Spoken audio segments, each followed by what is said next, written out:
En esta ocasión os vamos a presentar nuestra gama de secadores. El modelo SEC 9016, que viene equipado con un motor AC profesional de 2200 vatios y un cable de 2,5 metros de largo. Es de color rojo, con pantalla LCD, y en su mango dispone de 5 interruptores. El primer interruptor o botón es de encendido, 2 botones de control de temperatura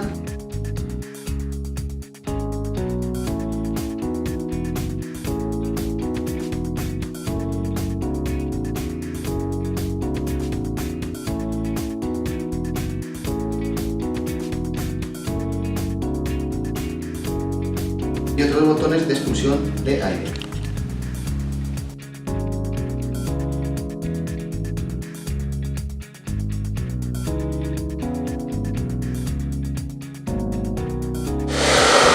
También dispone de función de ionizador, que nos lo marca en la pantalla con la palabra ion.